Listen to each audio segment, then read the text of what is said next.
Imagine settling into a first-class seat you rightfully purchased, only to be told you don't belong.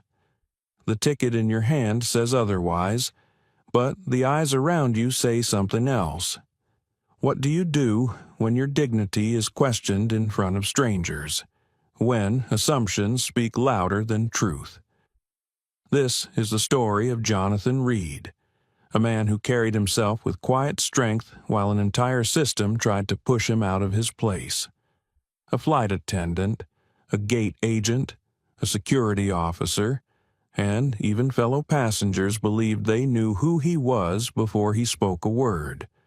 But what unfolded at 30,000 feet would not only change the course of that flight, it would send shockwaves through an entire airline industry.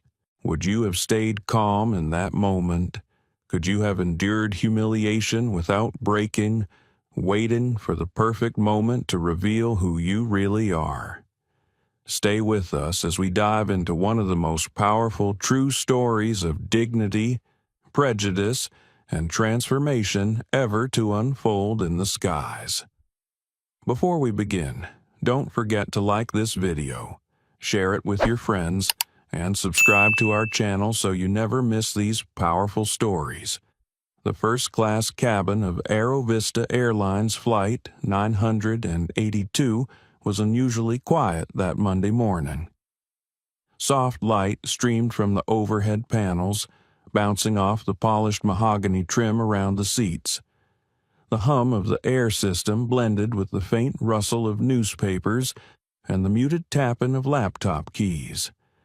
Passengers sipped their coffee, checked their phones, or leaned back in plush leather seats that promised a smooth journey from New York to San Francisco.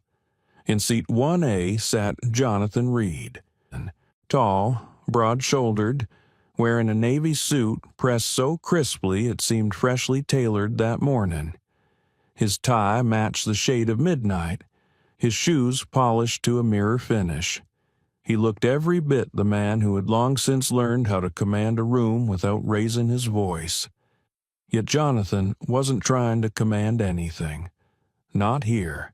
Not at 30,000 feet. He had boarded quietly, settled into his seat, opened his laptop, and begun reviewing quarterly figures for Ellison Global Holdings, the company he had built from a small logistics startup into a multi-billion-dollar empire. The spreadsheet glowed on the screen, numbers cascading into charts, but Jonathan's eyes were calm, almost meditative. He had practiced the art of concentration, the discipline of blocking out distractions, a skill learned over decades of navigating boardrooms where being both black and in power drew scrutiny he had never asked for. It was then that a shadow fell across him. "Excuse me, sir." A voice cut through the stillness. "I'm going to need you to gather your belongings and move to the back of the plane." Jonathan looked up slowly. Standing above him was flight attendant Melissa Carter, her uniform crisp, her hair tied neatly beneath her cap. She gestured toward the economy cabin with a faint wave of her hand.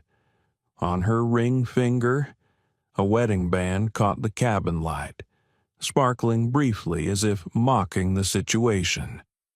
Jonathan blinked, unsure if he had heard her correctly. Around them, other passengers stirred, curiosity pulling their eyes toward 1A. The man in 3C, a middle-aged white executive with slicked-back hair and a self-satisfied grin, leaned back in his seat to watch. Jonathan set his hands on the laptop's edge. "I'm sorry." "What did you say?" Melissa's smile was professional, but her tone sharper the second time. "This seat is not yours. You'll need to move to coach. We have a passenger who actually paid for this section." A hush settled over the cabin, broken only by the faint whir of the air vents. Jonathan closed his laptop slowly, letting the click echo louder than he intended. On the tray table in front of him lay his boarding pass, still unfolded from when he had shown it at the gate. Seat 1, A, first class. His name printed in bold. "Ma'am," Jonathan said evenly, lifting the pass. "This is my seat. I purchased it yesterday. Full fare." Melissa barely looked down. Her eyes swept across his suit, the platinum watch on his wrist, the calm way he held himself. But her expression carried doubt, skepticism that weighed heavier than her words. "Sometimes the system makes mistakes," she replied.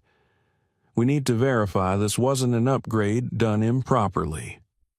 From 3C came a chuckle. The man leaned forward, phone raised, its camera glinting red. "This is exactly the kind of thing I talk about," he announced loudly. "People sneaking into first class like they belong here. About time someone enforced the rules." Jonathan felt his chest tighten, not from anger, but from the familiar sting of humiliation. He'd been here before, not on a plane, perhaps, but in restaurants, hotels, even boardrooms where people glanced twice at him before assuming he wasn't supposed to be there. He remembered his father's voice from years ago. "They will always test you. Son, the question is, will you let them decide who you are?" He kept his voice steady. "Would you like to see my receipt? I can pull up the email confirmation right now." "That won't be necessary," Melissa said, though her tone carried anything but reassurance. She turned slightly, raising her voice so it carried across the cabin. "Ladies and gentlemen, we'll have this cleared up shortly. Thank you for your patience." Jonathan noticed the ripple of stares, the unspoken assumptions. A young woman in 4B quietly lifted her phone, whispering into the camera of her live stream. "Y'all, this is crazy," she murmured. "They're trying to kick this black man out of first class. For no reason." Her screen showed 17 viewers, then 28, then 54. Jonathan exhaled slowly, fingers brushing the cool metal of his wedding band. He thought of his wife, texting him that morning, "Safe travels, see you tonight." He thought of his 2 children, waiting for him to come home. And he thought of the board meeting rescheduled for that afternoon, where billions in contracts would be decided. He did not have time for this. Still, he understood what was at stake. He adjusted his tie, lifted the boarding pass once more, and extended it toward Melissa with deliberate calm. "This is my seat," he repeated. "First class, 1A." Melissa's lips tightened. She didn't take the pass. Instead, she reached for her walkie-talkie clipped to her belt. "Gate, we have a situation here in first class. Possible misseating. I need someone to confirm." From behind, Jonathan came the faint shuffle of more passengers boarding, forced to squeeze past the confrontation. A few paused, whispering to each other. One older woman clutched her pearls. "What's happening here?" she asked aloud. The man in 3C smirked again, his phone capturing every second. "Man's in the wrong seat, refusing to move," he told her smugly. "Finally, they're doing something about it." Jonathan folded his hands in his lap, still calm, but inside, a storm churned. How many times had he fought this battle in silence? How many times had he swallowed his pride, knowing anger would be used against him? His mind raced between choices: comply and endure the shame, or resist and risk escalation. He looked down at the glowing screen of his phone as it buzzed. A new message from his CFO. Private jet on standby if commercial fails. Board meeting still at 3. Another message from his wife. Kids asking what time you'll be home. Jonathan silenced the phone and straightened in his seat. Around him, the air felt heavier, as though the cabin itself knew what was about to unfold. The seat he had purchased, the dignity he carried, the calm he projected, all were on trial in that moment. And the outcome, Jonathan knew, would be bigger than him. This was not just about one man in seat 1A. It was about who was allowed to belong. Jonathan sat motionless, his boarding pass still resting in his hand. He could feel the weight of every gaze in the cabin pressing down on him. The hum of the air conditioning seemed louder, almost mocking, filling the silence between each spoken word. His cold coffee sat untouched on the tray table, the faint scent of burnt roast lingering like an afterthought.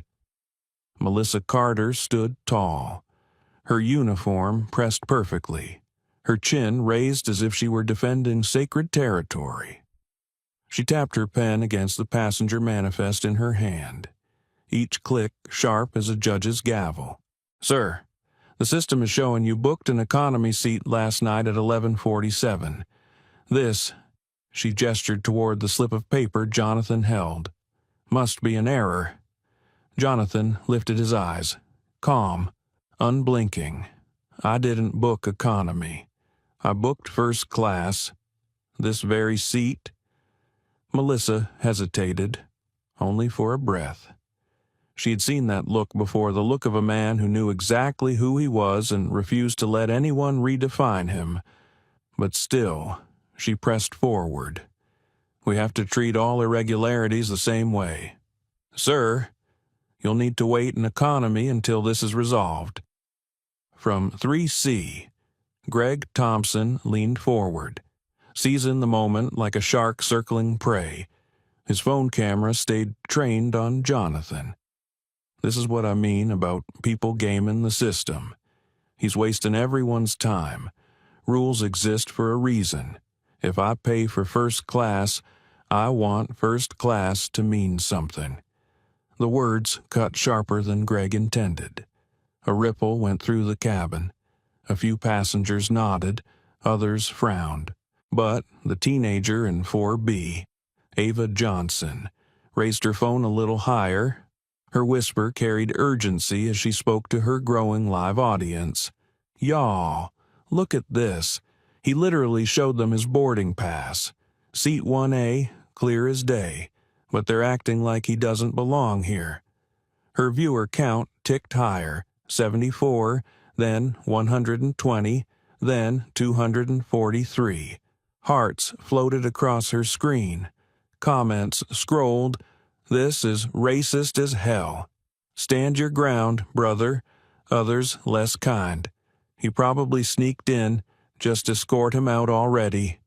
Jonathan inhaled through his nose, held the breath, then exhaled slowly.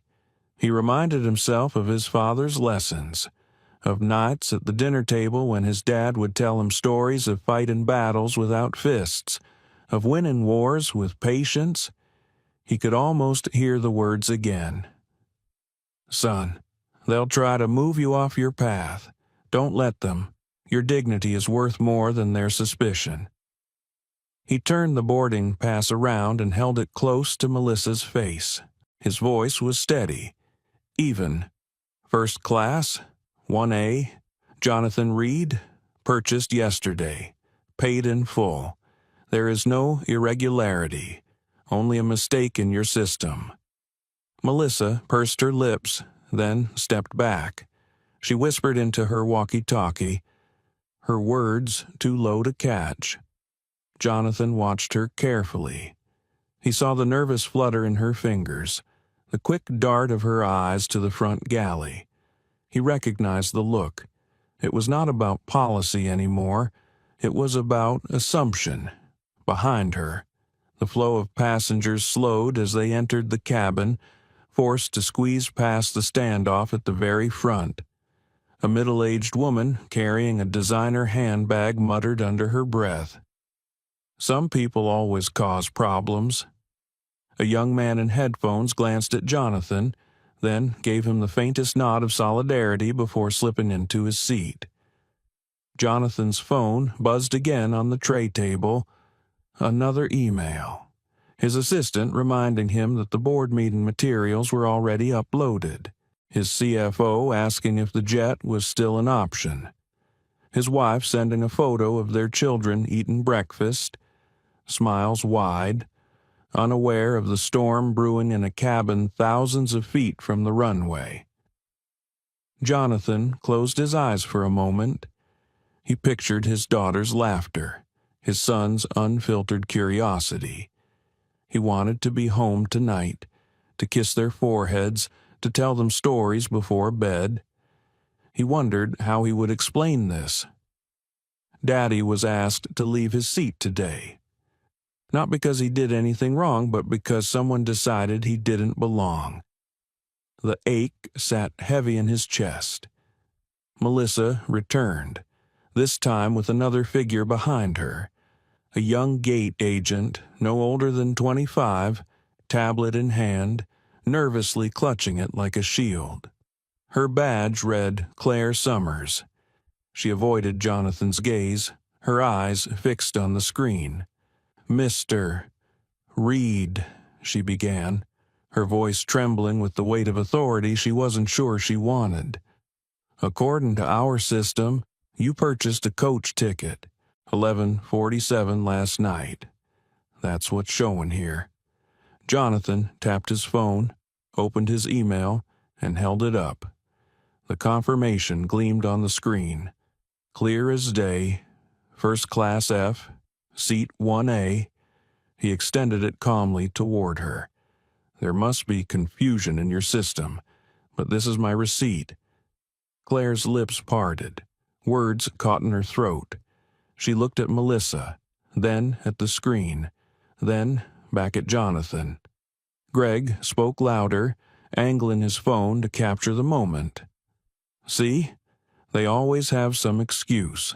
Always another story. He should just move and stop holding everyone up." The words pierced deeper than Greg understood. Jonathan turned his head slowly, his gaze settling on Greg. He did not speak. He didn't need to. The silence itself was sharper than any retort. Ava's live stream was buzzing now with more than 600 viewers. Her eyes darted between her phone and the scene unfolding in front of her. "Okay, guys, it's getting heated," she whispered. "Security is probably coming next. This man is literally showing proof, but they don't want to believe him. Like, wow." Her comment section exploded. "Stay strong, King. Document everything. They just don't like seeing a black man in first class." Jonathan felt the walls of the cabin closing in, the polished wood trim, the faint leather scent, the murmurs, the judgment, the pressure of being scrutinized by strangers and by an audience of unseen thousands online. He pressed his fingers lightly against his temple. In his mind, he argued with himself. Do I comply, swallow the humiliation, and let this pass?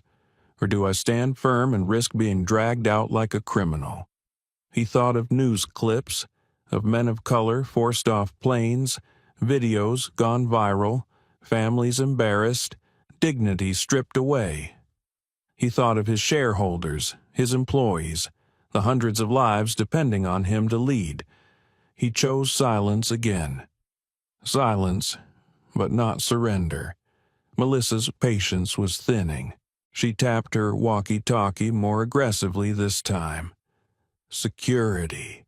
Please come forward." Passenger refusing to comply. The words rang like a verdict. From the corner of his eye, Jonathan saw Claire shift uncomfortably, as if she too questioned whether this was right. But she said nothing. The curtain behind him rustled. New voices approached. The air thickened with anticipation. The teenager's live stream counter hit 847 viewers. And rising. Jonathan folded his hands on the tray table, his boarding pass still visible, his phone screen glowing beside it. He straightened his shoulders, sat taller, and fixed his gaze forward. Whatever storm was coming, he would meet it with the same composure that had carried him through boardrooms, negotiations, and battles far greater than this. The seat was his dignity was his, and he would not be moved. The cabin door hissed as another figure entered. Jonathan did not turn at first, but he felt the shift in the atmosphere.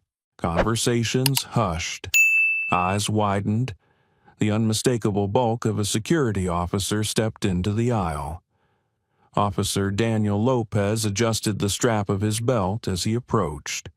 His presence was heavy, his boots thudding softly against the carpet. He wore the airline's contracted security uniform, his radio already crackling with static. One hand rested near the device as though anticipating the need to call for backup. His expression was carved from suspicion and authority, the kind of face used to compliance. Melissa exhaled, almost in relief, as if reinforcements had arrived to validate her decision. "Officer, this passenger refuses to move to his correct seat," she said, pointing squarely at Jonathan. Jonathan lifted his gaze slowly. He had met men like Lopez before. They carried the posture of control, trained to project power in confined spaces. But he also saw the flicker of uncertainty in the man's eyes. "Sir," Lopez began, his tone formal, "let's not make this more difficult than it needs to be. If you come with me now, we can resolve this quickly. No need for escalation." Jonathan folded his hands over the boarding pass resting in his lap. His voice was calm. "There is nothing to resolve. I am in the seat I purchased. Seat 1A. First class. Paid in full." Lopez shifted his weight. "Sir, I understand what you're saying, but the system shows otherwise. The easiest solution is for you to come with me to economy until this is sorted out." The phrase stung, though Lopez likely thought it benign. The easiest solution, not the right one, not the just one, just the one that kept order, regardless of dignity. Jonathan's silence stretched, heavy as stone. Around him, passengers leaned forward in their seats, hungry for drama, anxious for resolution. Greg Thompson in 3C kept narrating to his phone. "See? Now security's here. Finally. This is how you handle rule breakers. I've seen this 100 times. People trying to take what they didn't earn." Jonathan turned his head just slightly, his eyes locking onto Greg's lens. The businessman faltered, words drying in his throat. For the first time, Greg seemed aware of the gravity of recording a man who refused to be diminished. Ava Johnson's live stream count had surged to over 1,000. Her voice trembled with excitement as she whispered into her phone. "Oh my God. Guys, security is here. They're surrounding him. He hasn't raised his voice once. He just keeps showing the pass, but they won't believe him." Comments exploded across her feed. "Stay calm, brother. We got you. This is America. 2025, nothing has changed. Document everything." Jonathan's pulse quickened, though his face remained serene. Inside, two voices battled for dominance. One urged him to comply, to avoid the spectacle of being dragged off a plane. The other insisted that surrender now meant surrender forever. Not only for himself, but for every person who looked like him and carried his story. He remembered being a boy, standing with his father outside a department store when security stopped them, accusing his father of shoplifting. His father had stood tall, calm, and unyielding, explaining with measured words until the guard backed down. Jonathan had never forgotten the dignity of that stance. He felt the echo of it now. Seated in 1A, Officer Lopez took a step closer. "Sir, this is your last warning. You can walk off voluntarily, or we will have to escort you. Please, don't make this harder than it has to be." Jonathan's fingers brushed the edge of his phone. The glowing screen still displayed the confirmation email, evidence of truth ignored by those who chose doubt over facts. He thought of calling the airline's corporate line, of demanding justice immediately. But something inside told him the timing was not yet right. The silence thickened until it pressed against every passenger in the cabin. A woman in 2D shifted uncomfortably, whispering to her husband, "This doesn't seem right." He shook his head but said nothing, eyes fixed on his own phone where a Twitter thread was already taking shape. Melissa crossed her arms, her confidence swelling with the presence of security. "Sir, you're disrupting the flight. Company policy allows us to reseat passengers in cases of discrepancy." Jonathan tilted his head slightly. His voice was quiet, almost soft, yet it carried across the tense space. "What discrepancy? I am sitting in the seat I purchased. The only disruption here is your refusal to accept that fact." Lopez's radio crackled. A voice from dispatch came through, impatient. "Unit 4 status update. Do you need backup?" The officer hesitated, eyes flicking between Jonathan and Melissa. He pressed the button on his shoulder. "In progress. Passenger non-compliant." The word echoed in Jonathan's ears. Non-compliant. It was the label stamped onto every man or woman who dared to stand against injustice, a phrase that excused the violence that often followed. His chest tightened. His inner voice whispered warnings of humiliation, of headlines, of stock prices dipping when the video surfaced. Another voice whispered of responsibility, of legacy, of the power he carried not just for himself, but for thousands of employees whose livelihoods were tied to his leadership. He straightened his back, shoulders squared, and clasped his hands together. His wedding ring gleamed in the cabin light, a reminder of love and of vows to protect what mattered. He chose stillness over submission, patience over panic. Ava's voice carried over the growing hum of the live stream. "This is insane. Look at him. He's calm, polite, showing proof, and they're treating him like a criminal." Her comment section erupted. "Tag the news. Call a lawyer. We're watching. Brother, we see you. Greg Thompson." Frustrated that Jonathan's composure robbed him of the chaos he craved, raised his voice. "You're holding up the entire flight. Some of us have connections to make. This isn't about race. It's about rules. You're selfish." Jonathan turned to him at last, his eyes steady, his voice even. "No, sir. This is about dignity, about truth, and about whether justice can exist at 30,000 feet. The words landed like a gavel strike. Passengers shifted in their seats, the line between right and wrong suddenly less blurry. The man in 2C posted his tweet, watching Aero Vista staff harass a well-dressed black passenger in first class. He's calm, polite, and showing proof. They refuse to listen. This is 2025. The thread began to spread before the plane even left the ground. Lopez cleared his throat, uneasy now. The authority he carried felt less certain in the face of Jonathan's quiet strength. He looked to Melissa for direction, but even she seemed rattled by the growing disapproval bubbling through the cabin.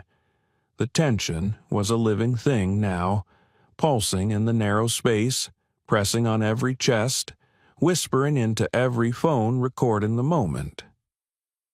Jonathan took another slow breath. He knew the storm had only begun, and he was ready. The first-class cabin of Flight 982 no longer felt like a place of comfort.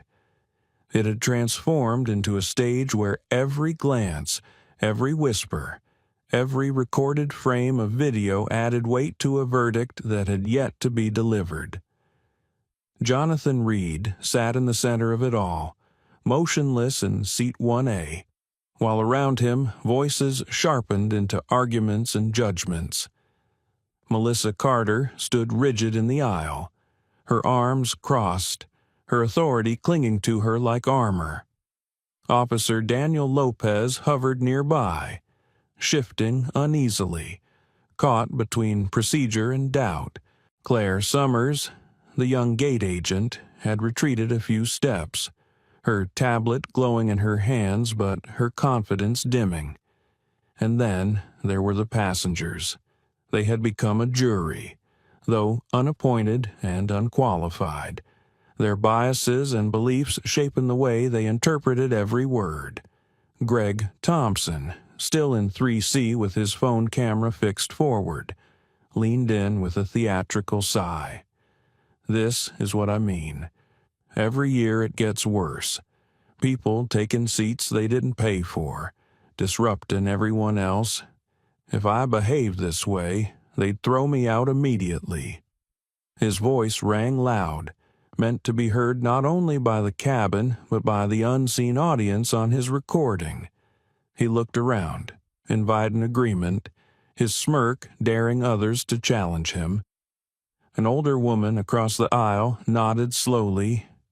"Well, rules are rules," she murmured, her pearls catching the light.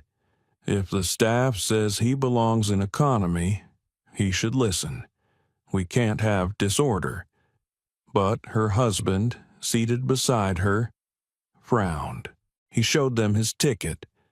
"Margaret, didn't you see it said first class clear as day?" The divide rippled through the cabin. Some passengers shook their heads in quiet disapproval, others in resignation.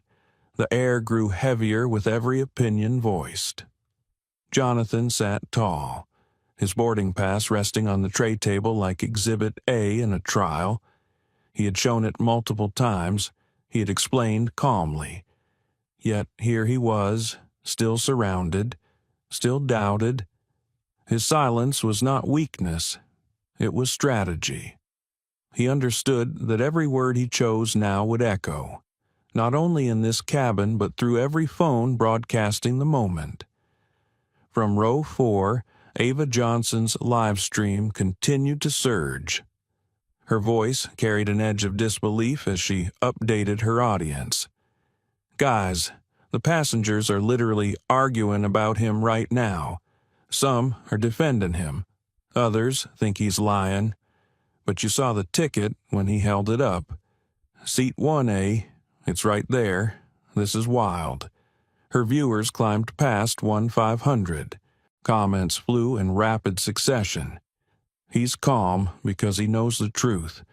They just don't want to see him there. Keep recording. Ava, you're our eyes." Greg scoffed at the murmurs of support. He raised his voice again, performing for his lens. "I've flown over 200,000 miles with Aero Vista. I've earned the right to peace in first class. I don't want to sit next to someone who sneaked up here. End of story." Jonathan turned his head slightly, his gaze brushing Greg's face. He did not speak, but his eyes held a quiet fire, a refusal to shrink under the weight of prejudice disguised as principle. Greg faltered for a split second, his words catching, though he quickly recovered with another smug tilt of his chin. The man in 2C, a business traveler who had been quietly typing on his laptop, finally spoke. His voice was clear, measured, and just loud enough to carry across the cabin. "Actually," he said, "from where I sit, the only disruption has been caused by the staff insisting this gentleman doesn't belong here. He has shown his ticket more than once. If he were white, would we even be having this discussion?" The words hung in the air like thunder. Melissa's jaw tightened. Greg snapped his head toward the man, his phone capturing the exchange. "Stay out of this," Greg snapped. "You don't know what you're talking about." But the point had landed. Whispers grew louder. The unspoken question echoed in every mind. Would this scene be happening if Jonathan looked different? Jonathan's heart beat steady, though inside he felt the weight of centuries pressing onto his shoulders. He thought of every time someone questioned his presence in a room, every time he had to prove he deserved the chair he sat in, the table he negotiated at, the title he carried. He thought of his employees, hundreds of them traveling on Aerovista flights each year, expecting dignity as much as efficiency. His phone buzzed again, this time a text from his wife. "How's the flight? Love you." He stared at the words for a long moment. He typed back only a slight delay. "Tell you later." The contrast struck him how love at home felt so certain, while dignity in public spaces still had to be defended like stolen property. Melissa straightened, speaking louder as though volume alone would restore her authority. "Sir, refusal to follow crew instructions is grounds for removal. You're refusing to move to your assigned seat. That is non-compliance."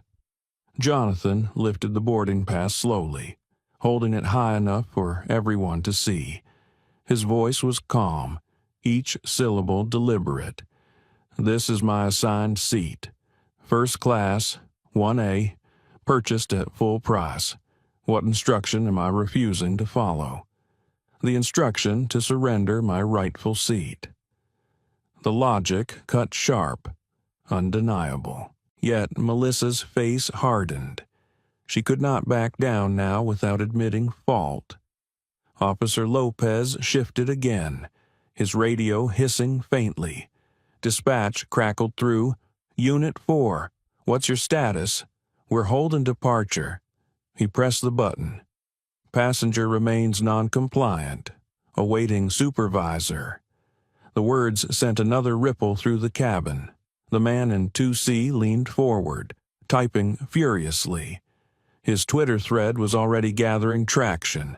The hashtag #AeroVista was beginning to appear. Ava's live stream hit 300 viewers. She lowered her voice as she spoke into her phone. "They're doubling down. Security just called him non-compliant, even though he literally showed proof again. This feels like it's about to explode." Jonathan closed his laptop with quiet precision. The click echoed in the tense air. He folded his hands together, his expression composed. Inside, his mind wrestled with questions. Do I escalate now?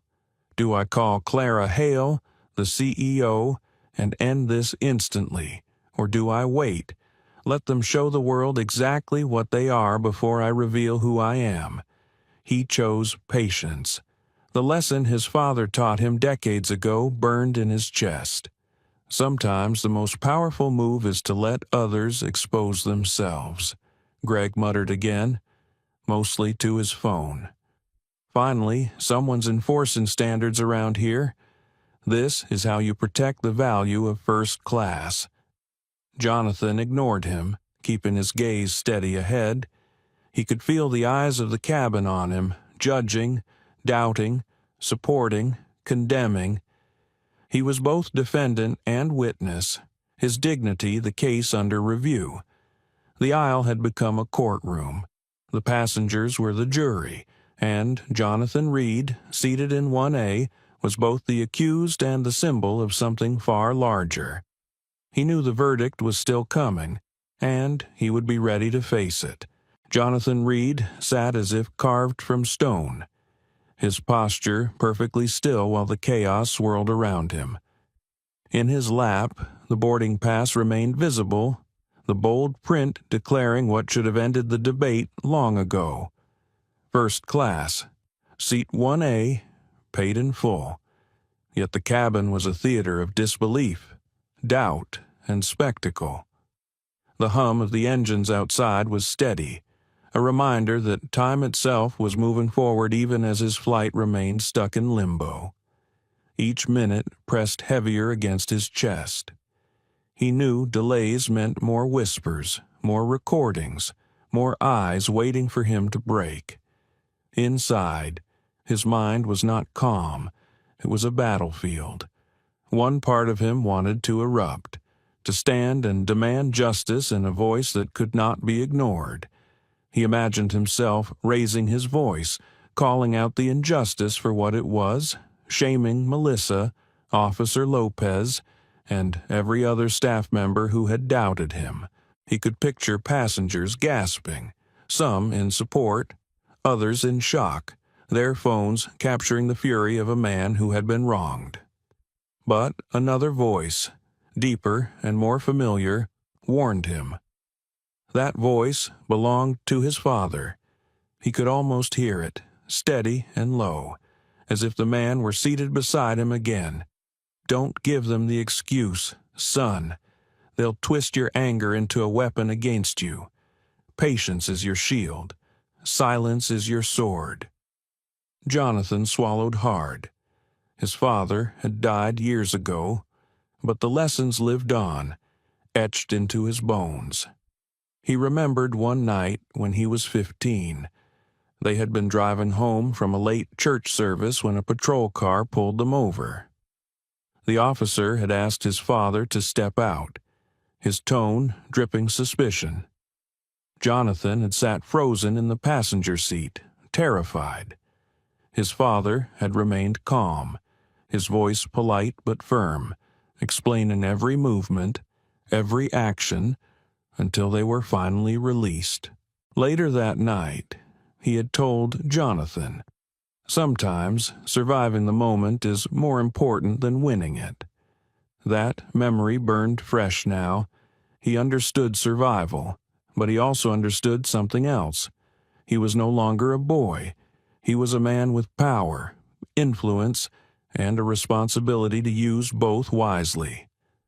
Melissa Carter shifted her weight, her arms still folded.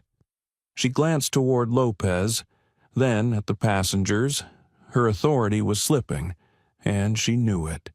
Jonathan could see the tightness in her jaw, the way her fingers tapped against her arm like a drummer losing rhythm. Officer Lopez stood with one hand hovering near his radio. His stance was wide, ready, but there was doubt flickering behind his stern eyes. He looked like a man who wanted the problem to vanish, not escalate. Greg Thompson, however, thrived on the escalation. His phone camera was still trained on Jonathan, his voice carrying smug satisfaction. He's just sitting there, acting all high and mighty. If the rest of us followed the rules, why should he be the exception? Some people think the world owes them. Jonathan closed his eyes for a moment, shutting Greg out.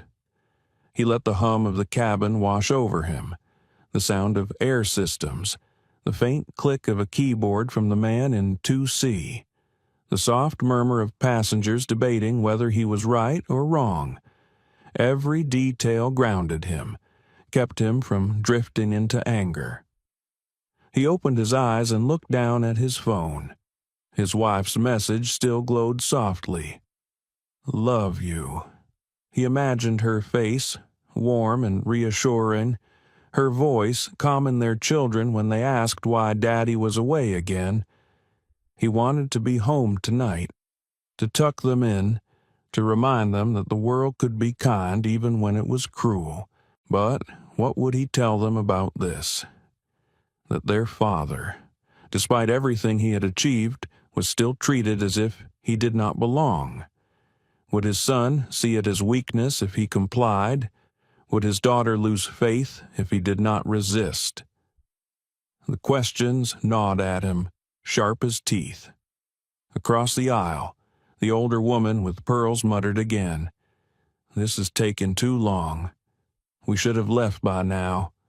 Her husband responded, louder this time, his patience gone. We should have left because this man should never have been questioned. Can't you see what's happening here? He's being profiled. The word hung in the air like smoke. Profiled. It shifted the energy. Several passengers turned toward the couple, murmuring in agreement. Others shook their heads, unwilling to admit what was unfolding before their eyes. Jonathan felt the tide turning, but he did not claim it. Not yet. He kept his silence, letting others fill the space with their voices. Ava Johnson's livestream counter ticked higher. Nearly 3,000 viewers now. Her commentary grew more intense. Guys, this is unreal. The passengers are literally debating it like it's a courtroom. Some defending him, some siding with the airline. He hasn't raised his voice once. Not once. Her feed exploded with comments. This man is a king for staying calm. I've seen this before. They'll drag him off. We're with you, brother. Jonathan sat still, but inside, the storm raged on. His hands were steady, but his thoughts spiraled. Do I reveal who I am now? Do I call Victoria hail and end this circus in one stroke, or do I let them push until the world sees exactly what this is? The man in 2C spoke again, his voice carrying. I've been live tweeting this. People need to see it. It's already gaining traction. The world is watching. Melissa bristled.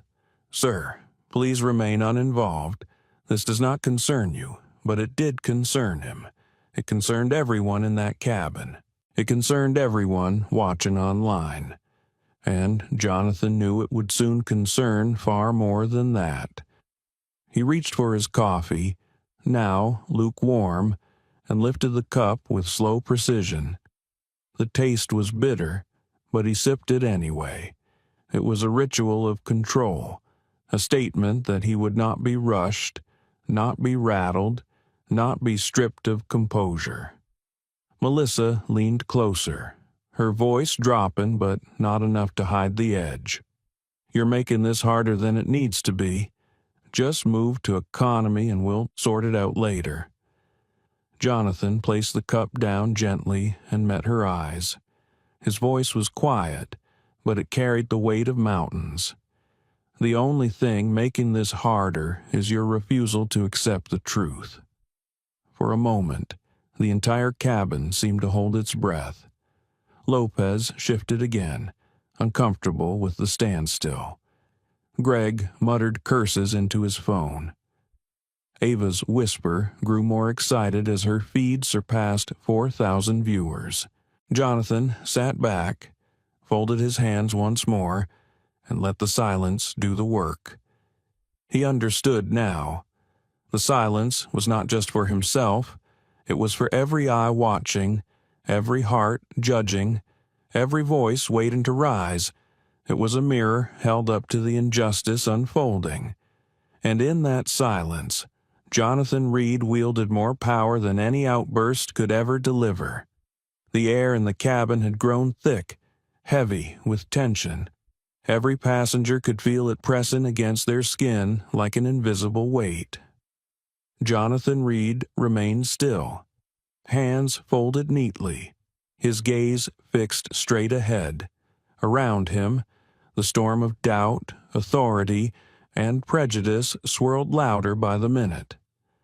Then the curtain at the front of the cabin shifted. A man stepped through, his presence commanding before he spoke a word. Captain Richard O'Connor, silver hair gleaming under the cabin lights, moved with the steady confidence of someone who had spent 40 years mastering the skies. His uniform was immaculate, his shoulders square, his eyes sharp with authority. What's the situation here? His voice carried across the cabin, not loud but resonant, the kind of tone that cut through noise and demanded attention. Melissa Carter straightened immediately, as though she had been waiting for backup. Captain, this passenger is refusing to comply with crew instructions. He booked a coach seat but is sitting in first class. We've asked him to move several times. He refuses. The words landed like a practice script, polished and rehearsed. Melissa's chin lifted slightly as if certain her captain would side with her. Jonathan turned his head slowly, meeting the captain's eyes. He did not speak. He let the silence stretch, let the weight of the moment press into the air. Officer Daniel Lopez cleared his throat. "Captain, I was called because the passenger remains non-compliant. He's refusing to move." The phrase hung there again. Non-compliant. It was becoming a refrain. A hammer striking the same nail. Jonathan's jaw tightened, but his expression did not shift. The captain's gaze swept the cabin, pausing briefly on the boarding pass still lying on Jonathan's tray table. He frowned. Has he shown proof of his ticket? Jonathan lifted the pass without a word, extending it calmly toward the captain. O'Connor stepped closer, taking it from his hand. His eyes scanned the paper carefully. The letters were bold, unmistakable. First class, 1A, Jonathan Reed. Melissa interjected quickly, her voice rising with urgency. "Captain, the system shows economy. 11:47 last night. It's a clear discrepancy." The captain lowered the pass, his expression unreadable. He turned to Jonathan. "Sir, do you also have a receipt or email confirmation?" Jonathan reached for his phone, tapped the screen, and pulled up the email. He held it out so the captain could see. The screen glowed with the words that had become his shield.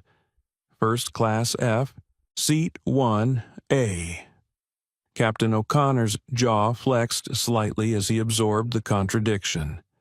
On one hand, the boarding pass and email were clear. On the other, his crew stood insisting otherwise. Behind them, passengers watched in silence, as though witnessing a trial where the judge had just been handed the key piece of evidence. Greg Thompson could not hold his tongue. "Captain, I fly this airline constantly. I've seen this trick before. People sneak up from economy, print fake tickets, wave them around, and think they can get away with it. We can't just let this slide." His words carried, harsh and arrogant.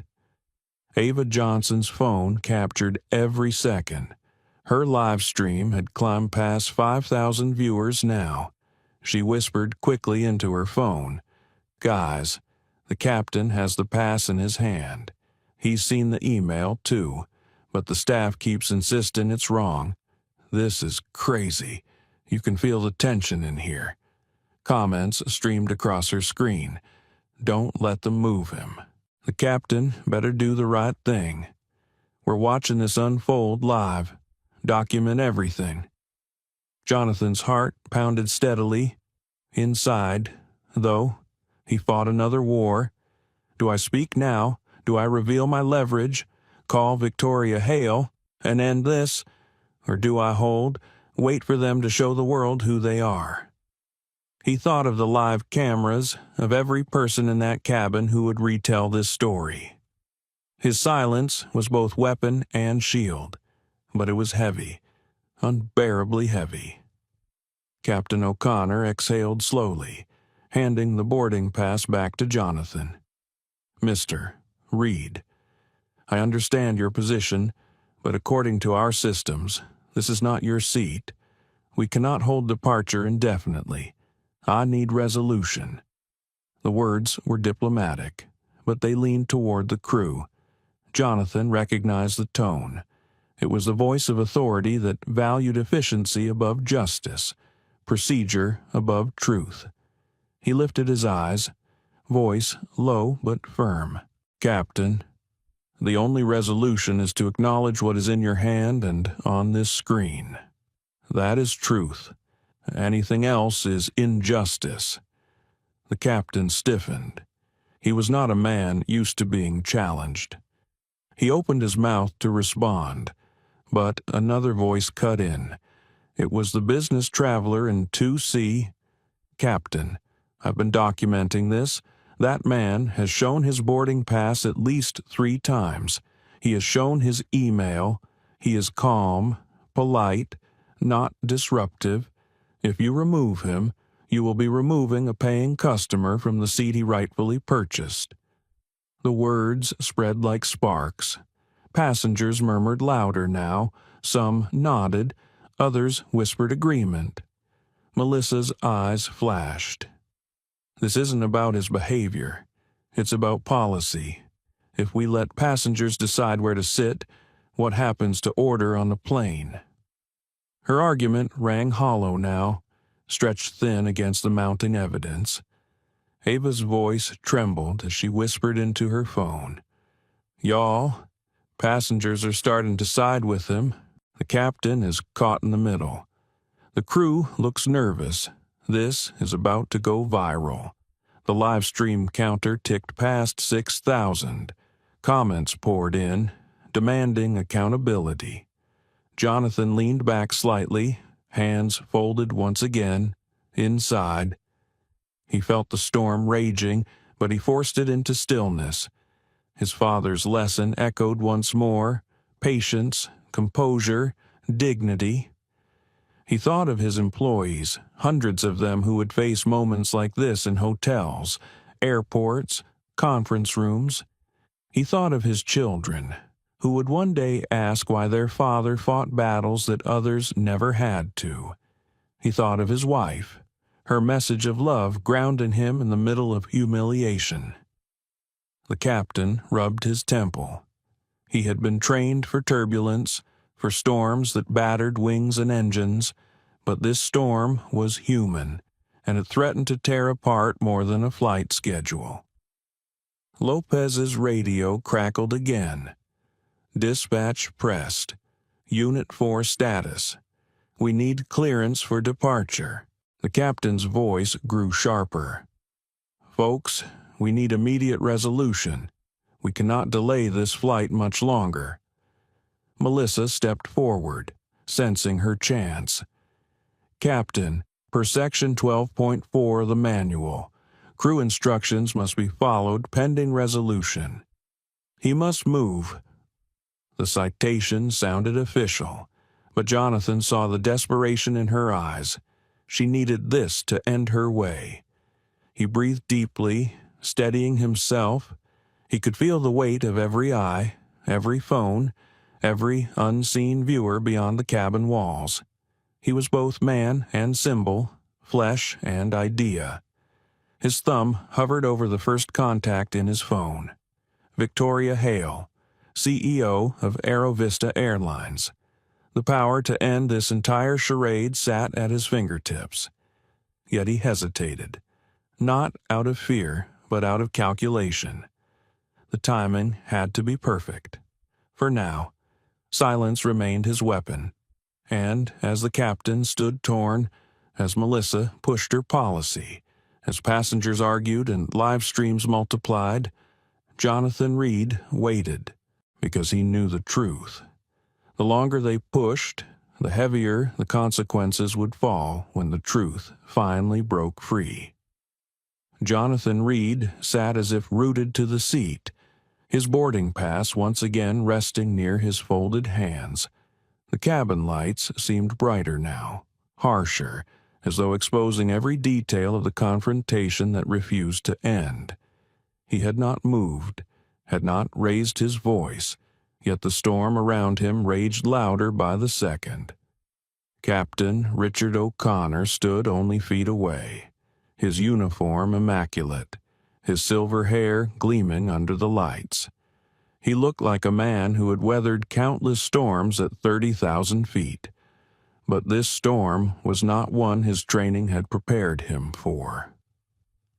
His eyes shifted between his flight attendant, his security officer, and Jonathan, weighing choices with consequences he could not fully calculate. Melissa Carter held her posture stiff, her arms folded, her eyes bright with defiance. She clung to her interpretation of policy like a lifeline. "Captain," she said again, her voice tight. "He has to move. Section 12.4 makes it clear. Pending resolution, passengers must follow crew instructions." The words sounded rehearsed now, as though she'd repeated them too many times. The passengers who had been listening for nearly 20 minutes were beginning to lose patience, and her tone no longer carried authority. It carried desperation. Officer Daniel Lopez shifted his weight from one foot to the other. His radio hissed again. Dispatch pressed, impatient. "Unit 4. Do we have resolution departure window closing?" He pressed the button with reluctance. Still in progress. Jonathan watched them, silent. Inside, the voices of doubt and conviction clashed like cymbals. His mind rehearsed every possible outcome. He could call Victoria Hale right now. With a single press, the cabin would transform. The captain would snap to attention. The flight attendant would crumble. The officer would retreat. It would be over. But timing mattered. If he called too soon, the lesson would not be learned. If he called too late, he risked humiliation that could scar deeper than even his wealth and power could heal. He thought of his father again, the lessons of patience drilled into him, but also the knowledge that sometimes silence alone was not enough. Greg Thompson, in seat 3C, provided no relief from the storm. His voice grated against the cabin walls. "Captain, why are we wasting time? I've got a connection to make in Chicago. If it were me in that seat, they would have removed me by now. This is special treatment." The irony of his words was bitter.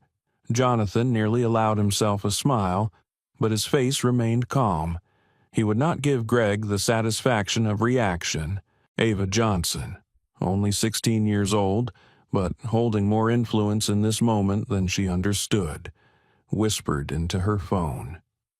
"Guys, we're at over 7,000 viewers now. Everyone's watching.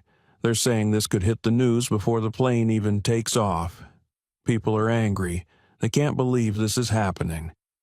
Her comment feed was a flood. "Stay strong. Brother, we see you. Expose them. Call the CEO. Do it live." Jonathan's phone buzzed again. His assistant, his CFO, his board secretary. Notifications stacked like dominoes. He ignored them all. His eyes stayed fixed on the captain, his silence a mirror that reflected the absurdity of the situation. The business traveler in 2C closed his laptop and finally raised his voice. "Captain, with respect, we all see what's happening. He has the boarding pass. He has the email. He has remained calm and respectful. The disruption isn't caused by him. It's caused by the refusal to accept the truth." Murmurs of agreement rippled through the cabin. Even those who had doubted Jonathan earlier shifted uncomfortably now. The weight of evidence was undeniable. Melissa shot the man a glare. "Sir, please refrain from interfering. You don't understand the full context." But she sounded smaller now. Her words, once sharp, had dulled against the growing resistance. Jonathan reached for his coffee cup again, lifting it with deliberate slowness. He took a sip, though the liquid was bitter and cold. It was an act of control, of reminding himself that this space, this seat, this moment still belonged to him. The captain rubbed his forehead. "We're out of time. We cannot hold departure much longer." Jonathan's fingers brushed the edge of his phone again. His thumb hovered over the contact at the very top. Victoria Hale, CEO. He stared at the name, knowing that one call would shift the ground beneath every person in this cabin. His inner voice wavered. "Do it now. Show them who you are." Show them what power looks like. But another voice, the quieter one, whispered, let them go one step further. Let them try. The world is watching. Let them show themselves before you reveal the truth. He hesitated. The silence thickened. Greg rolled his eyes dramatically, aiming his phone so that his audience could see Jonathan's stillness. Look at him, sitting there pretending to be noble. He's just trying to milk the situation, probably hoping for a free upgrade and a payout later. Jonathan finally spoke, his voice low but carrying through the cabin. If you believe dignity is a payout, then you've never understood what dignity costs. The word stung. Greg faltered for a moment, his smirk twitching. Passengers murmured again, the balance shifting further. Ava's live stream count hit 8,000.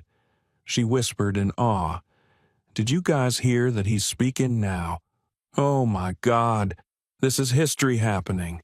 Captain O'Connor checked his watch, then the passengers. His decision balanced on a knife's edge. Melissa pressed forward, her voice urgent. "Captain, I insist.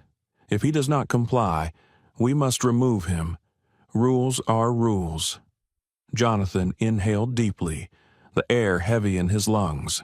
He looked at Melissa, then at Lopez, then at the captain. Finally, he lifted his phone. His thumb hovered over Victoria Hale's name. He pressed the screen once, twice. The call dialed. The ring echoed in his ear. The cabin fell silent. Every conversation frozen. Every passenger leaning forward. Even Greg stopped speaking, his camera catching his own unease. Ava's live stream counter jumped past 9,000. The phone rang again, then a third time. And then came the voice, familiar, warm, confident. "Jonathan, how's the flight treating you?" Every sound in the cabin died at once. Melissa's face paled. Lopez's radio slipped in his grip. The captain blinked. Stunned, passengers gasped softly, realizing the name and voice that had just filled the air. Jonathan leaned back in his seat, his voice calm, almost casual. "Victoria, I'm on your flight 982, seat 1A. I'm having a very interesting conversation with your staff about whether I belong here." The silence that followed was heavier than anything yet. Every person in the cabin knew the storm had just turned, and Jonathan Reed, who had sat silent for nearly an hour, finally let his truth speak for him. For a moment, after Victoria Hale's voice filled the cabin, the air seemed to vanish. Every passenger held their breath. The silence was electric, the kind of silence that makes a heart pound louder than the sound of engines. "Jonathan," she repeated, her voice warm but puzzled. "I wasn't expecting your call until after the board meeting this afternoon. How's the flight treating you?" Jonathan's eyes never left Melissa Carter. Calmly, deliberately. He pressed the speaker button so the voice of the CEO filled the first-class cabin. "Victoria," he said, his voice steady as stone. "Your staff is attempting to remove me from the seat I purchased. They claim I don't belong here." A ripple of gasps spread across the passengers. Melissa's jaw slackened. Officer Lopez froze, his radio dangling at his side. Captain O'Connor blinked as though blindsided by a sudden crosswind. On the live stream, Ava Johnson's viewers exploded past 11,000. Her voice shook with excitement. "Guys, oh my God, did you hear that he just called the CEO? She's on speaker. This is insane." Greg Thompson's phone caught his own reflection now, his confident smirk faltering into something closer to fear. The recording he had meant as proof of disruption had turned into evidence of arrogance. On the other end of the line, Victoria's tone sharpened. I'm sorry, Jonathan. Did I hear you correctly? My staff is trying to remove you from your first-class seat. Jonathan nodded once, though the gesture was more for the audience around him than for the phone. That is correct. The pause that followed was heavier than thunder. Then her voice dropped into something cool, precise, and unmistakably lethal. Put me on with whoever is in charge. Every eye turned toward Captain O'Connor. His throat tightened. He leaned forward, speaking carefully. This is Captain Richard O'Connor, Miss Hale. Victoria cut him off. Captain is Mr. Reed's still surrounded by my employees as though he's some kind of trespasser. The captain glanced around. Lopez, Melissa, Claire, the gate agent, still clutching her tablet. All eyes on Jonathan. He swallowed. Yes, Miss Hale. The cabin filled with a silence so profound it seemed to press against the walls. Then explain to me, Victoria continued, her voice now sharpened steel, why my staff is attempting to remove one of our most valued clients from a seat he rightfully purchased. Melissa's lips parted, but no words came. Her throat seemed to forget how to form sound. Finally, she managed a faint, stammering whisper. Miss Hale. There was a system discrepancy. We thought his ticket was thought Victoria's voice sliced through her stammer. You thought, did you verify? Did you confirm with operations before humiliating him in front of an entire cabin? Ava whispered into her phone, barely containing her awe. She's tearing into them. This is unbelievable. Y'all are hearing this live. Her viewers surged past 15,000. Comments flew in like sparks. Accountability, finally. She's about to fire them on the spot. This is history. Jonathan sat still, watching Melissa shrink into herself. He had said few words, but the weight of his silence had shifted the balance entirely. He remembered his father's lesson, patience as a weapon, and now he saw it unfolding like a perfectly timed play. Captain O'Connor attempted damage control, his tone diplomatic. Miss Hale, with respect. I believe this was a simple miscommunication. If we can resolve this matter quietly. Quietly, Victoria snapped, Captain, I am watching social feeds right now. Do you realize this incident is trending? Do you understand what it means that my largest corporate client is being treated like a criminal by my own employees? Quiet is no longer an option. Gasps rippled again. Largest corporate client. The words detonated across the cabin. Passengers turned to Jonathan with new eyes, realizing the man they doubted only moments ago held the kind of power that could shake an entire airline. Greg's hand trembled, his phone recording his own face now twisted in panic. He muttered, almost inaudibly, "Oh, God." Melissa's knees seemed to weaken. She clutched the back of a seat for balance, her face pale. Officer Lopez stepped back, as though the words themselves had physical force. Jonathan finally spoke, his voice calm, casual, devastating. Victoria. Should I show them the corporate travel contract we signed last month? The one worth $127 million annually. The number hit the cabin like lightning. 127 million. Passengers whispered, eyes wide. The teenager's live stream exploded. 127 M. This man pays their salaries. They messed with the wrong one. On the line, Victoria's voice was clear. I see. Melissa Carter, Daniel Lopez, Claire Summers. Effective immediately. You are suspended without pay pending investigation. Captain O'Connor, you will personally ensure Mr. Reed receives exemplary service for the remainder of this flight. Am I understood?" "Yes, ma'am," the captain said quickly, his voice stripped of resistance. Melissa's hand shook. Lopez's radio nearly slipped from his fingers. Claire's tablet lowered slowly to her side. Jonathan leaned back, his hands still folded, his composure unbroken. Inside, though, he felt a release, a quiet victory. He had waited, endured, and now the tide had turned. Victoria's voice softened slightly, directed back to him. "Jonathan, I'm so sorry this happened. We will discuss remedies privately. But please know the individuals responsible will face full consequences. This airline will not tolerate what you experienced." Jonathan's lips curved into the faintest smile. "Thank you. Victoria, I look forward to our conversation." The line clicked. Silence returned, heavier than before. But now the weight had shifted.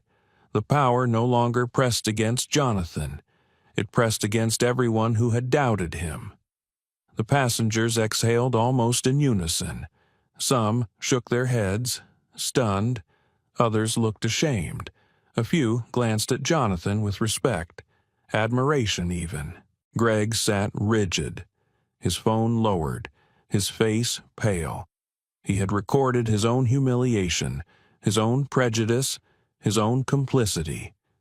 Ava whispered to her audience one final time before her phone battery dipped into the red. "You guys, you just watched it." The CEO herself stepped in. This man, he just changed everything. Jonathan reached for his coffee again, taking one more sip. The bitterness had not faded, but it no longer mattered. He looked around the cabin, his eyes steady, his voice soft. "Now then, shall we fly?" The cabin had fallen into a strange silence after the call ended. It was not peace. It was the stunned quiet that comes when everyone realizes they have witnessed the ground shift beneath their feet. Jonathan Reed sat motionless in his seat, the phone resting on the tray table, the glow of the screen fading as the call disconnected. Melissa Carter lowered herself into the jump seat, her face pale, her eyes avoiding contact with anyone. Officer Lopez stood still, his broad frame suddenly uncertain. The radio at his side quiet for once. Claire Summers clutched her tablet close to her chest, as if it could shield her from the magnitude of what had just happened. The captain returned to the cockpit for a moment, speaking into his headset, his voice tight with urgency. The passengers, meanwhile, whispered in waves. Some murmured apologies to each other, realizing how wrong they had been. Others still processed the revelation that the quiet man in 1A was not just another traveler, but a figure who commanded contracts worth more than the aircraft itself. Jonathan lifted his phone again, his thumb moving across the screen with deliberate care. He opened his calendar, then a folder of files labeled with precision: travel contracts, renewal, proposals. He did not open them yet. He simply let the sight of those documents remind him of the power he carried. Ava Johnson's live stream had died with her battery, but other passengers had picked up where she left off. A woman in 3D now streamed the aftermath on Instagram Live. Her voice hushed with awe. "You guys won't believe this. The CEO herself called in. The staff got suspended right here on the plane. It's surreal. Her followers climbed with every passing second." Jonathan exhaled slowly. The silence around him was heavy, but it was also opportunity. He had won the moment, but victory meant nothing if it ended here. His father's voice again whispered through his mind. Survival was important, But real change meant using moments of injustice to build bridges toward transformation. He leaned forward, opening his laptop once more. The screen glowed with graphs, charts, and numbers that had been prepared for a different kind of battlefield, the boardroom. But now the boardroom had come to him, thousands of feet above the ground, with an audience far larger than any meeting. Passengers craned their necks, trying to glimpse the charts upside down. Bars of revenue, slices of pie charts, percentages that looked imposing even without context. Jonathan tapped a few keys, then closed the lid slowly, the gesture purposeful. He turned his attention to Melissa. His voice was calm, not angry, not sharp, but carrying a weight she could not ignore. "Melissa, do you know what your company's largest corporate contract is worth?" Her lips parted, but no sound came. She shook her head faintly. $127 million annually, he said evenly. "That is Williams Global Holdings. That is my company.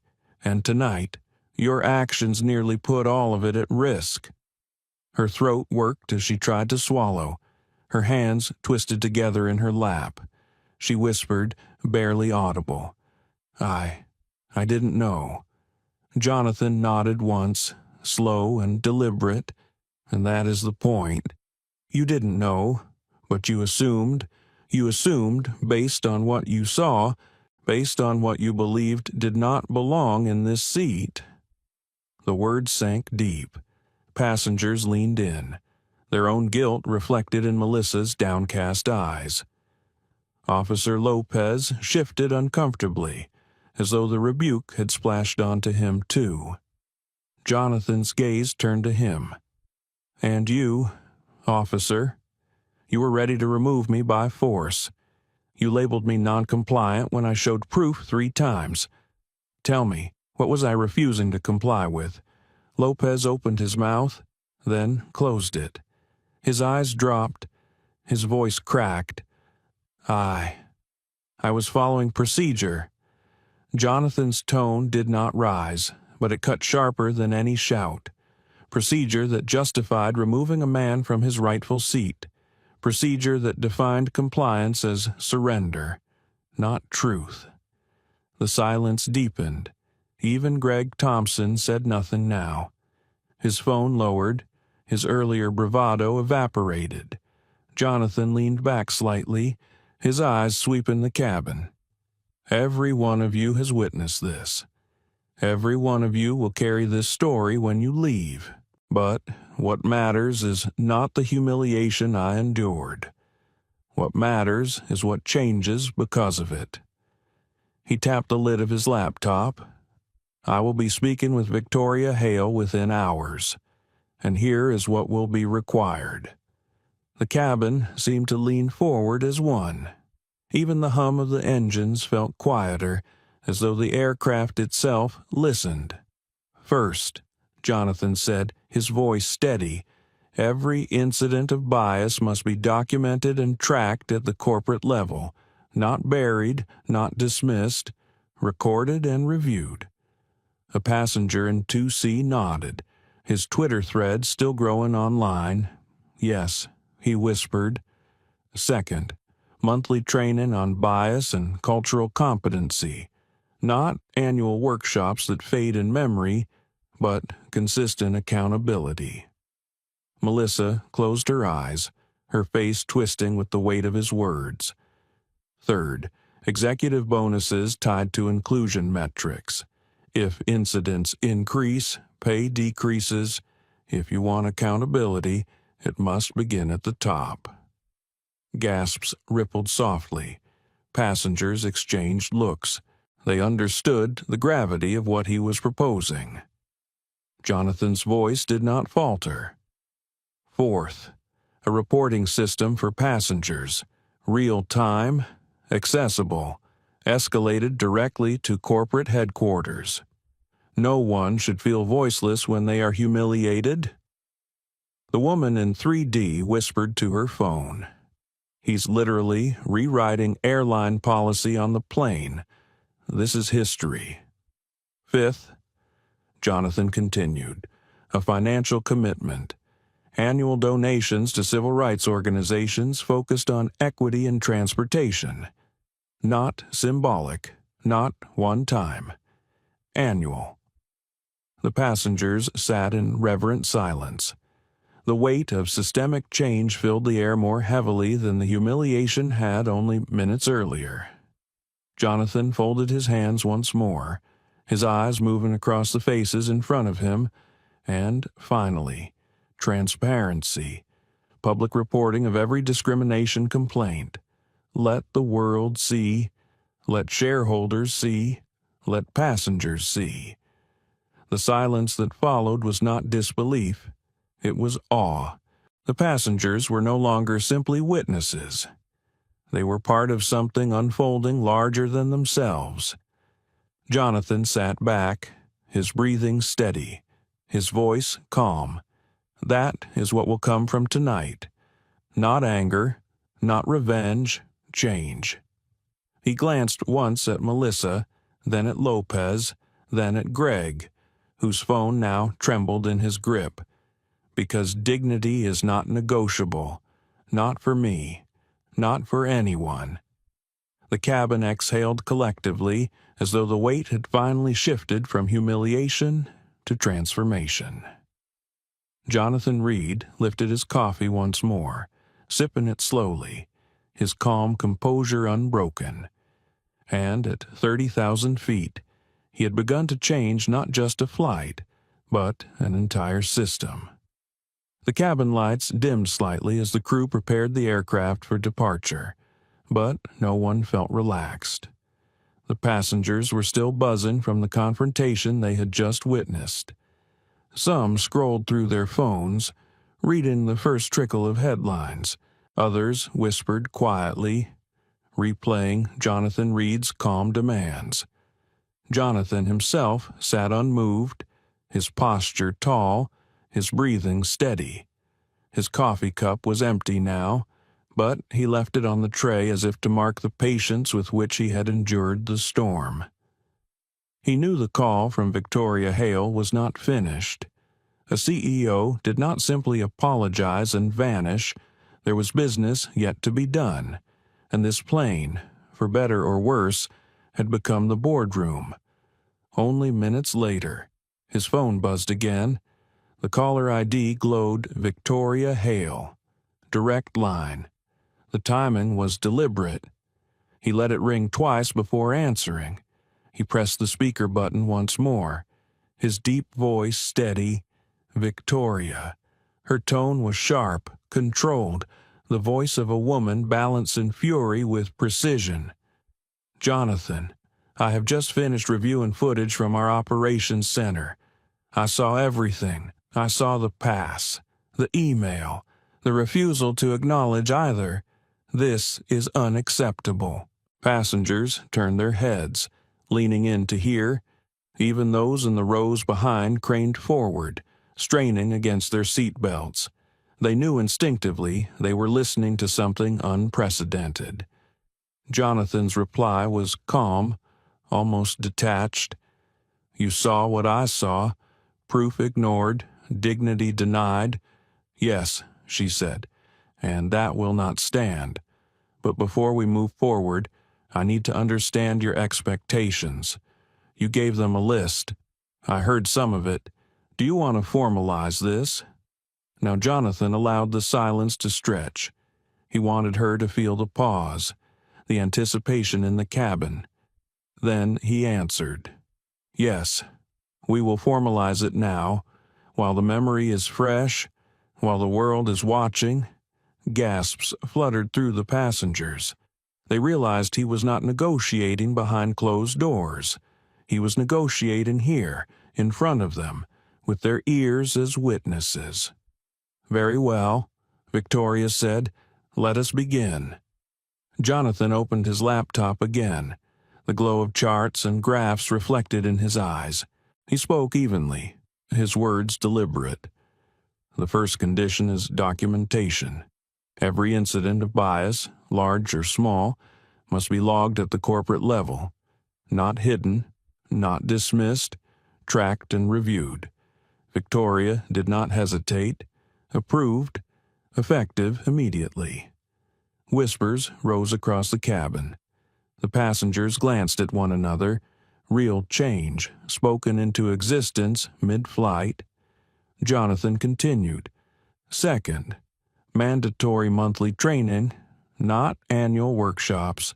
Consistent, measurable, enforceable, with consequences for failure. Done, Victoria replied, her voice clipped. Monthly, with competency assessments, no exceptions. Melissa Carter flinched in her jump seat. Her pale face turned toward the floor. She knew those words were aimed at her as much as anyone. Jonathan's voice grew firmer. Third, accountability for leadership. Executive bonuses tied directly to inclusion scores. If discrimination rises, compensation falls.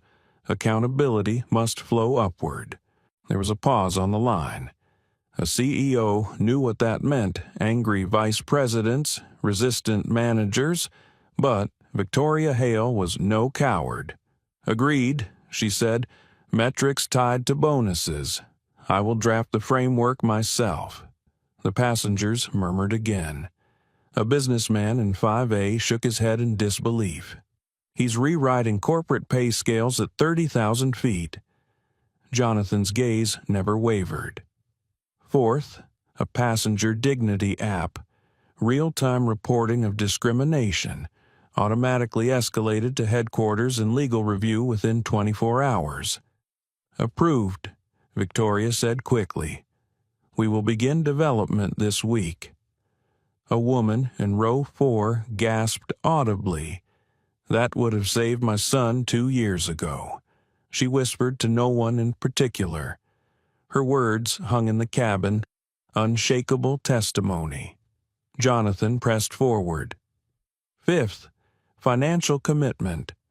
$100,000 annually to organizations advancing transportation equity, not as a one-time apology, as an ongoing responsibility. Yes, Victoria confirmed. Recurring donation, written into our budget. He let that sink in before moving to the next. Sixth, contract clauses.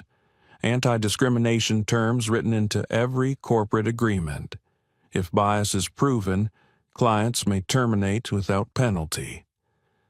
This time, the pause was longer. The legal implications were enormous. But again, her voice came back firm. Agreed. It will be unprecedented, but it will be binding. The passengers shifted in their seats. Wide-eyed, they understood how massive this was. Jonathan lowered his tone slightly, his voice almost soft. Finally, transparency. Quarterly public reporting of discrimination statistics, published alongside safety data. Let the world see. Victoria inhaled sharply. Then she exhaled. Yes, full transparency, public, quarterly, it will be done. The cabin erupted in whispers. Phones lit up, messages flying across networks. The passengers understood they were present for something historic. This was no longer about one seat or one man. It was about an industry being reshaped in real time. Jonathan leaned back, closing his laptop with quiet finality. Then it is settled. Those are the terms.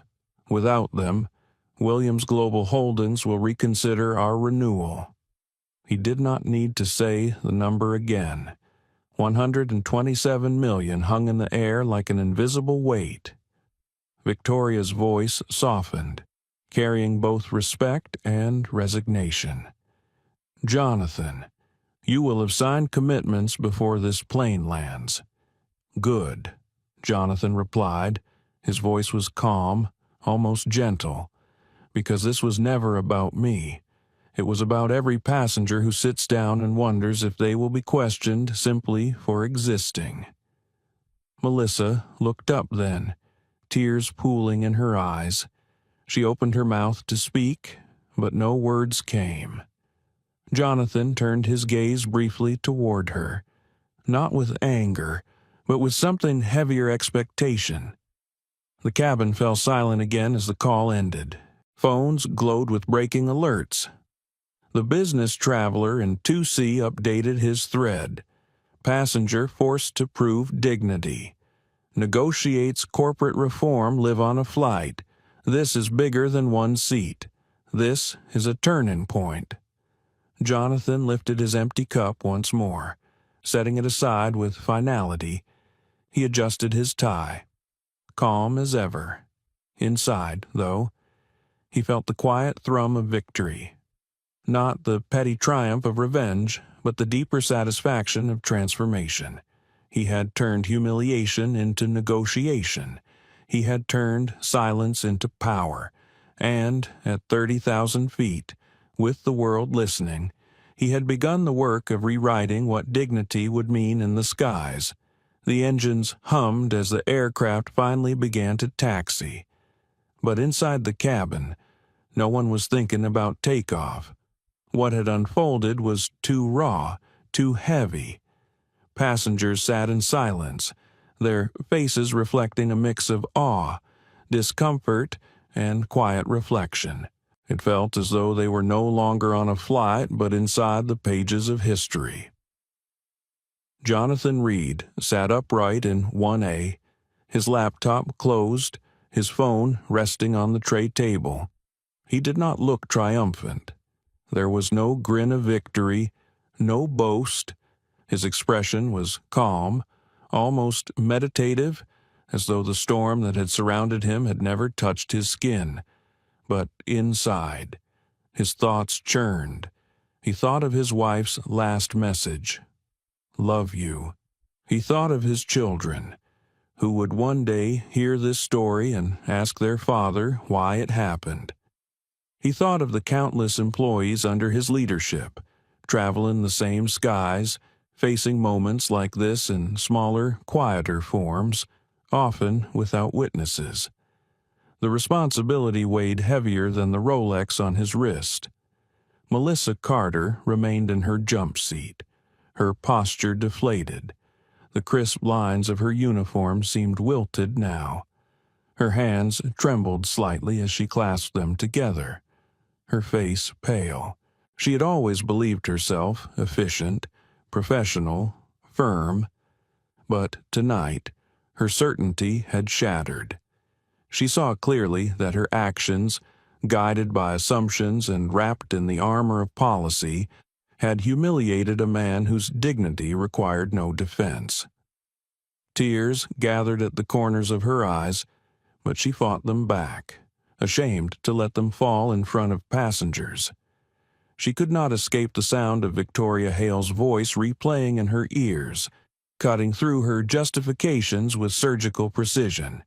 Suspended without pay, pending investigation, her career, her reputation, her future all dangling by a thread she had frayed with her own hands. Officer Daniel Lopez shifted uncomfortably in the aisle, unable to retreat, yet unwilling to meet anyone's gaze. He had worn his uniform with pride, the authority of law and order. But tonight he felt exposed, stripped of certainty. He had nearly put hands on a man whose only crime was remaining seated. His radio crackled softly at his side, but he ignored it. Every sound seemed amplified now, every vibration a reminder of his complicity. Claire Summers, the gate agent, stared down at her tablet. The glow of the screen felt mocking now. The rows of data a hollow defense. She had relied on it as truth, ignoring the proof held right before her eyes. The boarding pass, the email, the calm man who had shown them both again and again. She wondered how many other times she had trusted the system more than the person, and how many times she had been wrong. Greg Thompson, the businessman in 3C, sat rigid in his seat, his phone heavy in his hand. The device that had once felt like power now felt like a mirror reflecting his arrogance. He had smirked, recorded, announced to the world that Jonathan was cheating the system. He had mocked him, spoken loudly enough for everyone to hear, certain of his own rightness. Now, as he scrolled through the videos he had captured, shame spread across his face. His own voice echoed back at him, dripping with prejudice. He tried to delete them. His finger hovered over the trash icon, but it was too late. Copies had already been uploaded, shared, mirrored across platforms. His words would live on, not as evidence of order, but as proof of ignorance. His career, his network, his reputation, fragile in ways he had never imagined, now rested in the hands of strangers who had witnessed his worst self. The older woman in row 6, the one who had clutched her pearls earlier, sat quietly now, her hands folded in her lap. She whispered to her husband, her voice breaking. I judged him too quickly. I saw a man I thought did not belong, and I said, rules are rules. I was wrong. Her husband nodded silently. Shame etched into the lines of his face. The teenager, Ava Johnson, had tucked her dead phone into her bag, but she could not stop replaying what she had witnessed. She knew instinctively that her stream had changed something. Thousands had watched. Thousands more would watch later. She felt the weight of it on her young shoulders. At 16, she had stumbled into history. She had documented not just humiliation, but transformation. And she understood her role in a way that thrilled and frightened her at once. Jonathan closed his eyes briefly, inhaling deeply. He could still feel the tension of the confrontation lingering in his body, the memory of every time they had called him non-compliant, every time his proof had been ignored. He had carried the storm with stillness, but stillness was not emptiness. It took strength, and the strength had cost him. But he also knew the cost had been worth it. The silence, the patience, the refusal to erupt, all of it had turned humiliation into leverage, and leverage had become change. The business traveler in 2C glanced up from his laptop, where his Twitter thread had gone viral. His posts were being shared by journalists, by activists, by ordinary people stunned at what they had read. He looked across the aisle at Jonathan, admiration clear in his eyes. He raised his voice just enough for others to hear. Mr. Reed, thank you. Thank you for holding your ground. Jonathan inclined his head slightly, his expression unchanged. Dignity is not a favor. It is a right. All I did was sit where I belonged. The man nodded, his throat tight with emotion. The captain's voice came over the intercom then, measured but tinged with strain. Ladies and gentlemen, this is Captain O'Connor. We apologize for the delay. We are now cleared for departure. Please fasten your seat belts. Thank you for your patience. His words felt hollow. The passengers were not thinking of patience. They were thinking of dignity, of justice, of the weight of silence turned into power. As the plane began to roll, Jonathan adjusted his tie and folded his hands again. He thought of the call that would come later that night, the signed documents that would arrive before the flight even landed. He thought of the policies, the training, the transparency that would follow. But he also thought of Melissa, of Lopez, of Greg, people broken not by his words but by their own assumptions. He did not feel triumph over them. He felt something heavier, a responsibility to ensure that their mistakes became lessons, not simply scars. The engines roared as the plane lifted off, pressing passengers back into their seats. Jonathan kept his gaze forward, the city lights falling away beneath them. He knew that what had begun as humiliation had become transformation. But transformation was not finished. It was only beginning. As the aircraft leveled high above the clouds, the cabin lights dimmed further, casting the passengers in a quiet glow. The roar of engines was steady, almost soothing, but inside every mind the confrontation still played on repeat. No one reached for movies. No one pulled out headphones. Instead, the passengers sat in silence, carrying the weight of what they had just seen. Jonathan Reed sat with his eyes half closed, his breathing calm, his hands resting lightly on the armrests. His phone buzzed softly, and he glanced down. An email notification glowed across the screen. From Victoria Hale. Subject: immediate action. Attached signed commitments. He opened it with steady hands. The legal language was exact, the commitments precise. Documentation of bias incidents, monthly training, executive accountability, passenger dignity app, financial commitment, contract clauses, transparency, all listed, all signed, all binding, delivered before the plane even touched down. Jonathan read the words slowly, letting each line sink into him. He had demanded systemic change, and it had been granted. This was not just apology, not just promises. This was transformation, written in ink and backed by law. The business traveler in 2C peeked across the aisle. Curious. He caught the glimpse of the document on Jonathan's screen and shook his head in awe. He did it, the man whispered under his breath. He actually did it. Melissa Carter shifted in her jump seat, her eyes darting toward Jonathan. She had not spoken since the suspension order. Now, with the plane steady in the sky, she found her courage again. Her voice was soft, almost fragile. Mr. Reed. Jonathan turned his head slowly, his expression unreadable. I don't know what to say, she whispered. Her throat was tight, her eyes wet with unfallen tears. I thought I was enforcing policy, but I see now that I was enforcing assumptions. I humiliated you, and I'm so sorry. Jonathan studied her for a long moment. He could see the shame in her posture, the weight pressing down on her shoulders.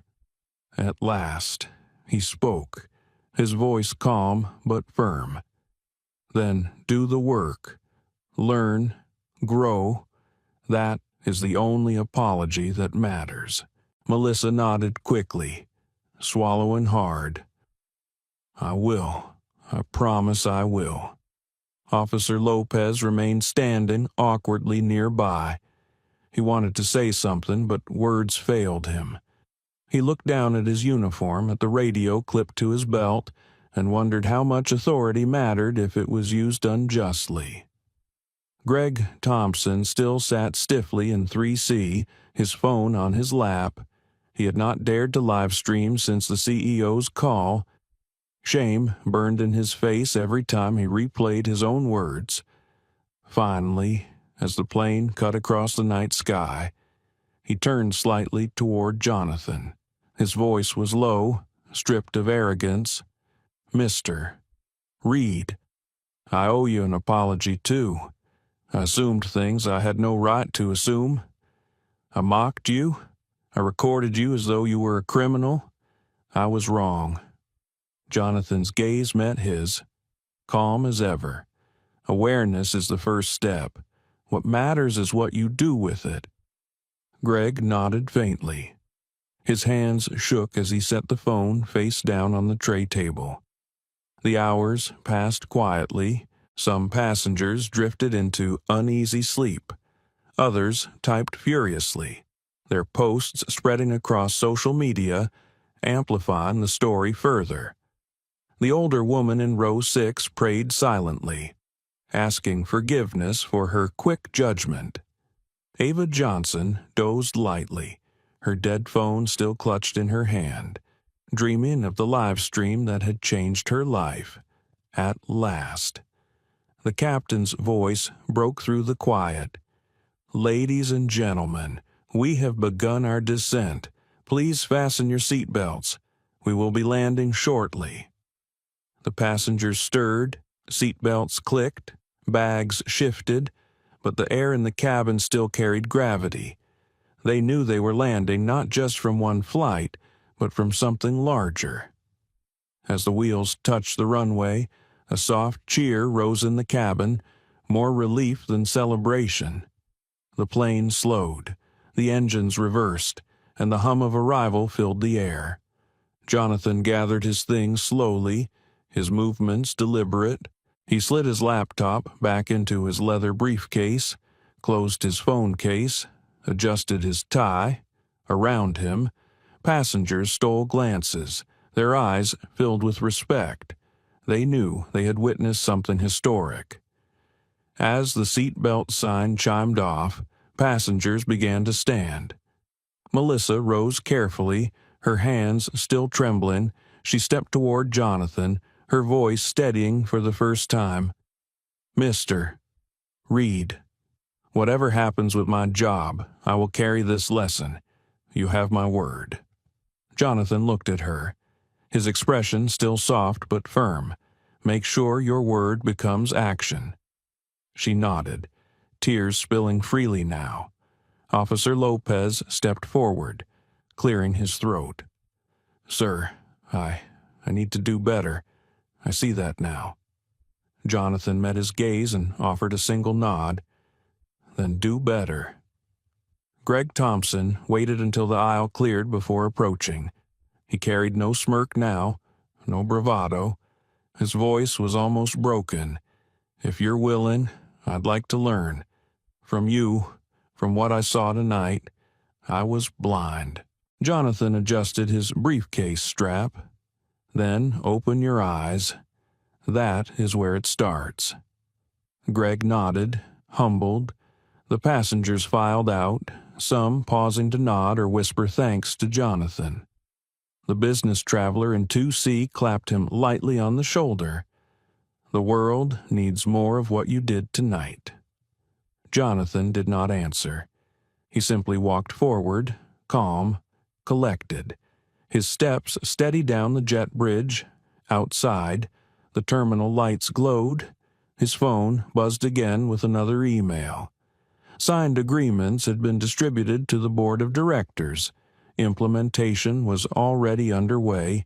He had not waited for the world to change. He had forced it to. Weeks later, the results began to show. Aerovista Airlines launched its Passenger Dignity app, allowing real-time reporting. Monthly training rolled out to thousands of employees. Executive bonuses were tied to bias metrics, shaking the upper floors of the corporation. Transparency reports were published on the website, shocking the public with raw numbers but also proven commitment. The annual donation went out to equity organizations across the country. Melissa Carter completed her training and returned to work, now speaking openly about her mistake. She became one of the program's strongest advocates, warning new hires about the danger of assumptions. Officer Lopez transferred to a new role in customer relations, helping design de-escalation strategies for conflicts. Claire Summers joined a task force on system accountability, determined never to trust a tablet over a human again. Greg Thompson enrolled in bias training at his firm and later became a diversity advocate. He referenced Flight 982 in speeches, acknowledging how his arrogance had been broken and rebuilt. Ava Johnson launched a career in journalism, her footage used in news outlets and documentaries. The Business Traveler in 2C published an article that became a case study in corporate responsibility. For Aerovista, the changes brought transformation. Customer satisfaction soared, corporate contracts renewed, stock prices climbed. Competitors scrambled to catch up, implementing similar reforms. Industry standards shifted, all traced back to one night, one man, one flight. Jonathan Reed never boasted about the incident. When asked later, he always replied with the same words. The most powerful weapon is not anger, it is patience, combined with leverage. Change happens when consequences align with values. He had lived those words on Flight 982, and because of them, the skies became just a little more just, a little more human. What began as humiliation ended as transformation. Jonathan Reed showed the world that dignity is not granted by others, it is owned from within. He reminded us that patience and quiet strength can sometimes be the most powerful weapons against prejudice, and he proved that one calm voice can move an entire corporation to its knees and force it to change. But beyond corporate contracts and policies, this story is about something deeper. It is about every person who has ever been told they do not belong, every passenger who has felt unseen, every child who will grow up watching how society decides who is worthy of respect. Discrimination does not just wound individuals, it poisons systems. Yet, when confronted with courage and strategy, it can be dismantled.